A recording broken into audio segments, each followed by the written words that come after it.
So the first pillar is the pillar of income. It's the one that's again, like I ordered them in the order of I would say like how direct and how hard they are to understand, and also in order of importance. So I'll try to introduce some concepts here.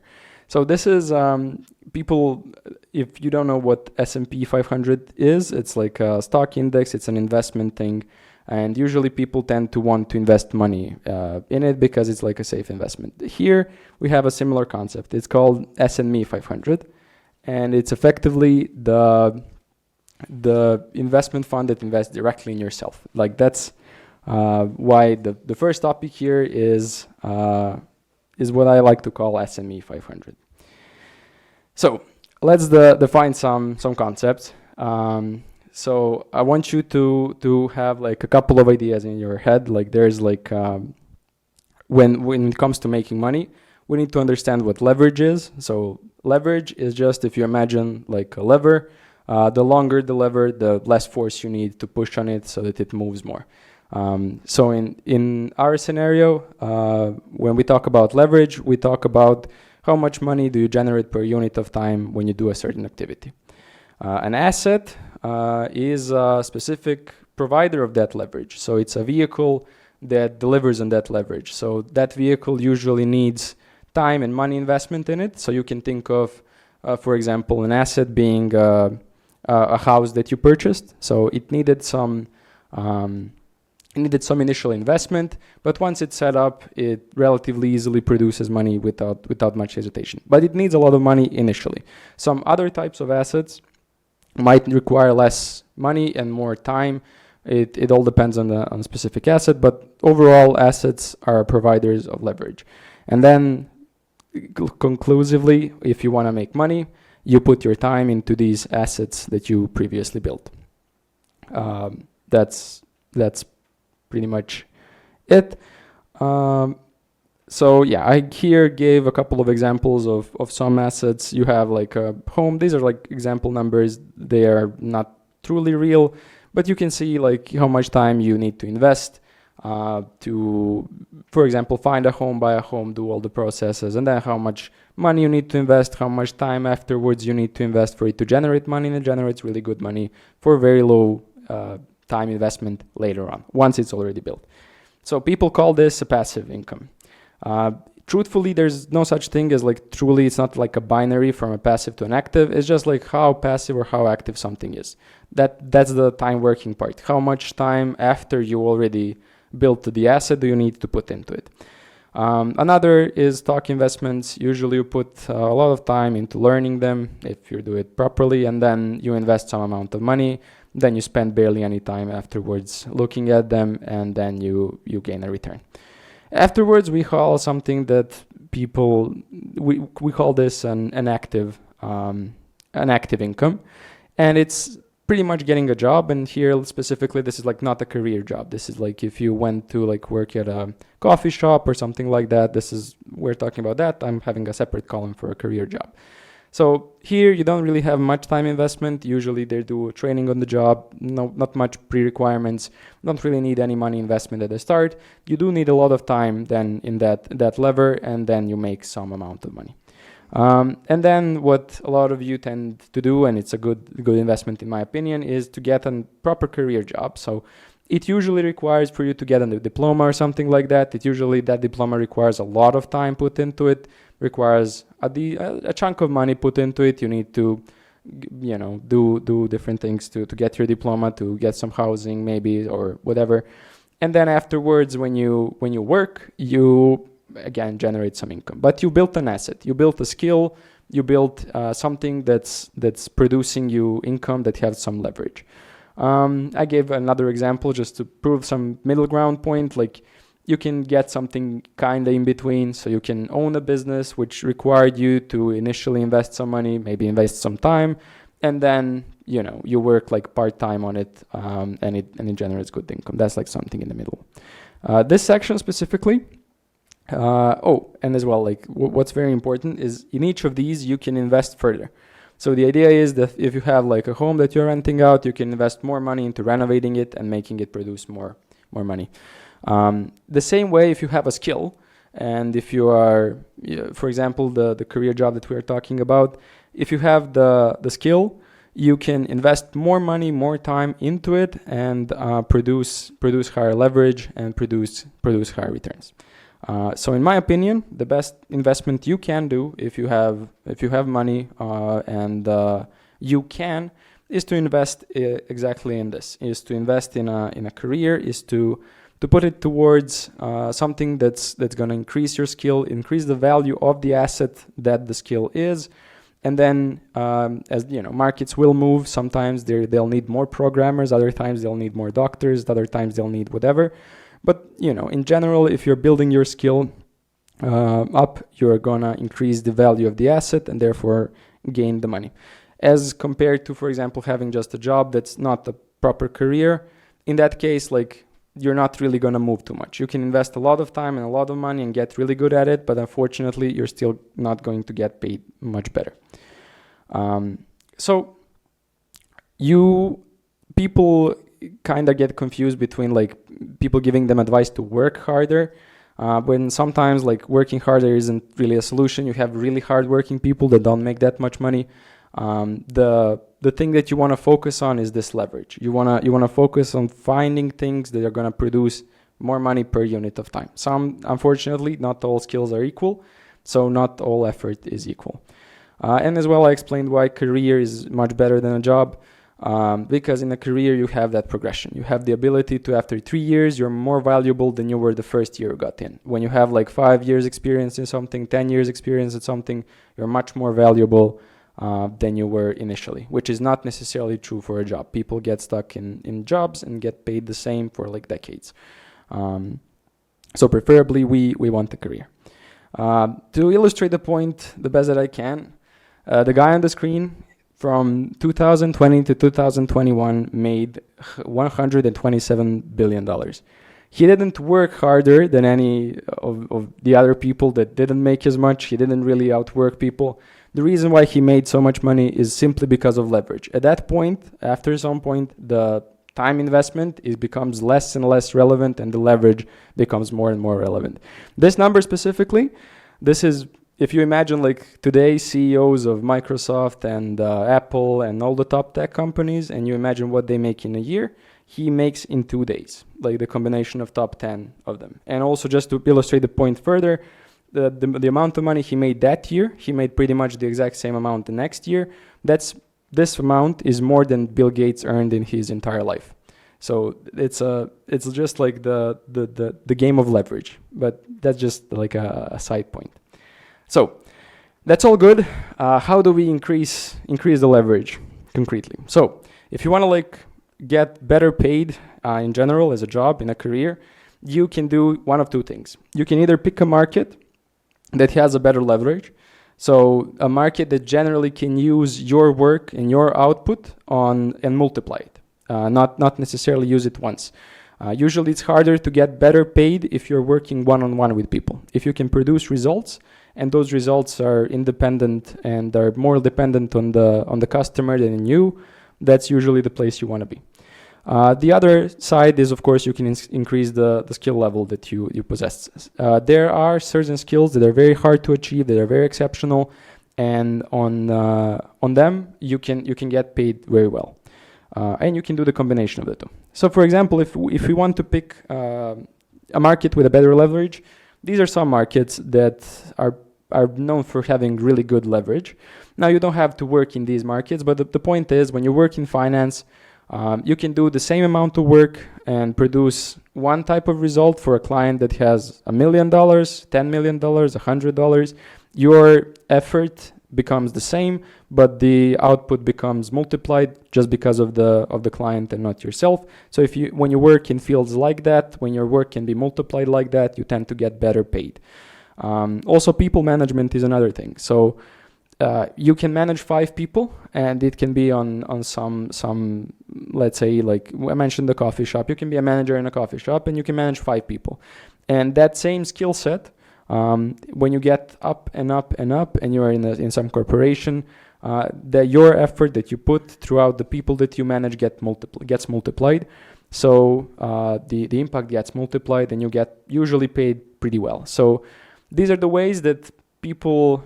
Marketing is the similar thing. Marketing in media is kind of the same thing. So it kind of takes the same amount of effort to produce the piece of media that gets like 1,000 views, 100,000 views, 1,000,000 views. Doesn't change the effort on your side, but because of the leverage of the whole market, you'll get paid better. And of course, code. Code is like you write the code once. You're going to write the code, and it's going to be same difficulty for one company that has just less customers, and you're going to get paid less as a programmer than the other company that has more customers, and you're just going to get paid better, not because you did a harder job or more work or whatever. It's just because the leverage was higher. Your work could have been used more times and more intensely. Now, you don't necessarily need or should work just in these areas. There are areas that, on the other hand, require just more skill, and we're gonna get into that. But if you can imagine how intense these markets with these high leverages are, you can imagine that combining them gets pretty insane. So if you get to be like a people manager on people that code, or you get to be like a programmer that works in finance, stuff like that. If you combine these tend to pay really, really well then if you merge them together. Now, if you don't want to really do them, you're not just passionate about any of these or don't find them too interesting, you can either try to do other types of jobs that have some contact with these markets. That's usually going to be good enough. And on the other hand, like I want to touch on the right side of the panel. So to increase your leverage through skill, it's kind of gonna require, again, like you pick a field or a skill that you wanna master. We refer back to the first panel of the Ikigai, the whole thing. You wanna pick something that works for you, something that's a combination of what people need and a combination of what you want to do. And then you learn the skills that are required there. You try to excel at them the best that you can. You learn how to interview for them. If you know how to get hired initially, and then learn if eventually over time you believe that you are undervalued, how you can get rehired at a better spots. There's like specific skills for interviewing, and then on the job, you then focus on asking people on how exactly you can over deliver, and then just basically repeat the whole cycle and go to the as much as you want, like as high as you want. You can do this for things that this is good either, again, for things that require a good amount of skill.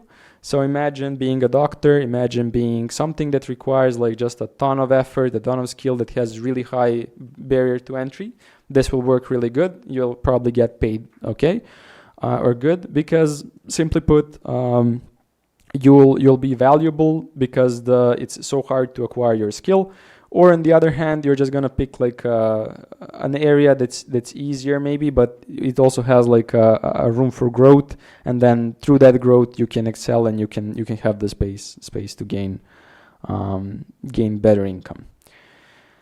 So the important point that I don't want to get lost here is that it's a lot easier to excel at something that you want to do and you're passionate about than to be mediocre at something that you're not. And usually, as long as your skill is somewhat viable, it's much better to pursue that than to just be like, okay, Marco told there's like 4 things you should do in life and we do those.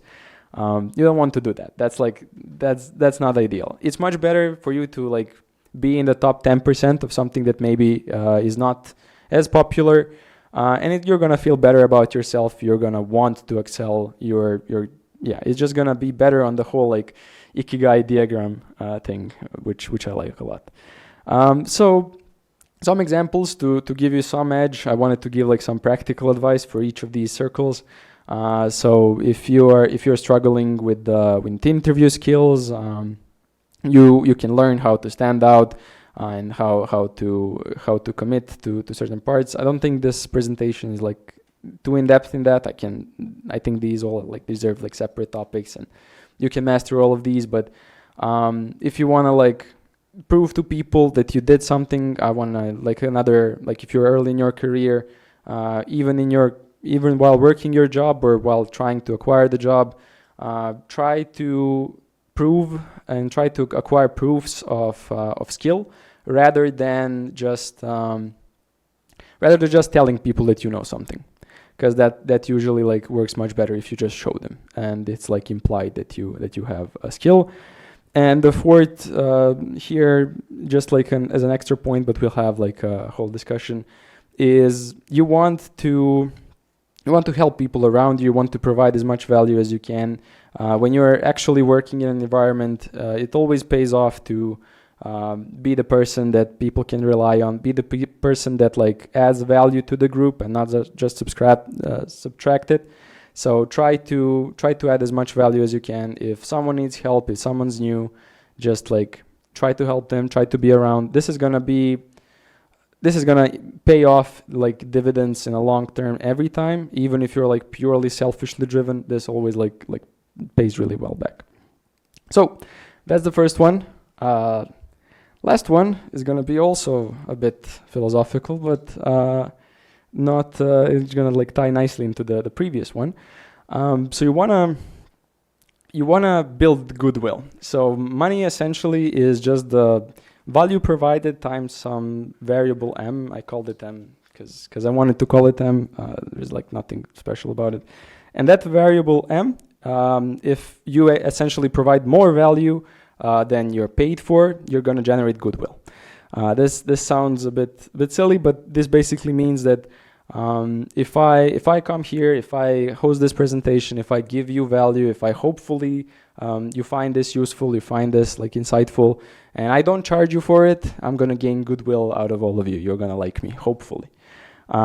Now, if I am, on the other hand, taking more than I'm providing, if I am overpaid in a sense, then people are gonna dislike you. You're essentially like a type of a scam, and over time, even if you built some goodwill, even if you did some good things, over time you're gonna run out, and yeah, people are just not gonna take you seriously. Now this applies for your working environment as well. This applies for everything. So when you want to like be successful, it always pays very well to compound the goodwill. So the goodwill, investing in goodwill, and just like giving as much as you can in that sense, and trying to like overflows people goodwill meter will always pay off. Like people tend to appreciate it, and eventually they're gonna come after you and ask you what do you want back and stuff like that. People tend to get like nervous around it and stuff like that. So conclusion, always provide more value than you charge for, and it's always it always pays well. And then the last part of the pillar is going to be an ethical one. This is like as well like a weird conversation that I wanted to have. I thought it was quite unique. So usually like people have some stigma around making money, and especially talking openly about making money or making more money or stuff like that, and tend to feel like it's evil in a sense, or it's bad, or it's like something they shouldn't do or shouldn't strive for. It's not like a good value to ask for more money or to go towards that. So here you have my personal permission. So if you needed that, now you have the permission. And yeah, I already like went. So I wanted to like break it down. This might work for some of you, might not, but just if you have this like little thing in your head. So what actually you making more money means? It means that you gain what we talked in the beginning. You gain options. You can spend more time doing the things that you love instead of the things that need to be done, which means that then you have more options to do more things that you enjoy, and you are less forced to do things that are your obligations, or you're less forced. You have more options to like contribute to causes you believe in, to help people you believe in, to maybe go for some more expensive options, but like, and not support like the quote unquote evil organizations that you don't believe in or believe are unethical. You can't do that if you don't have enough money. When you don't have enough money, you just need to do what you need to do. Also, the more you earn, the more you charge, the more you can give to people. So this is, in a sense, like when I was young and really young, we had like a flower shop. We were selling flowers. When I think about that, and when I think about people buying flowers from us, I always thought about how satisfied they are, how happy they are, how they want to buy more flowers. It's never like an experience where like I feel taking the money from them or not doing anything that's good. In fact, the more we earned from flowers, the more we could invest in like getting like better stores for them, getting everything better and improving the whole thing, giving more value, giving back to the people that entrusted us. So if you are creating a business, or if you are just working a job, or if you are doing anything that you can charge people for, but you are actively not, even though you're passionate about it or whatever, and you've built a lot of goodwill and something stopping you from deep inside, this is again like, you should do it. You're providing the other person an option for a mutually beneficial transaction. They're happy, they're getting something they want. You're happy, you're getting something they want. You get to then improve your process, you get to improve what you're doing to give even more value, and then everyone wins. It's just like a win-win-win. On the other hand, you don't make more money, you do less of what you want, you support more corporations, you don't provide like people options to get the value from you, so they need to resort to someone else who might be less ethical by your standards. And it's just like, from the moral obligation to the world, I want you to make more money. That's like that's the whole sentence. Yeah. So that was the most philosophical of the pillars, and I hope you enjoyed that.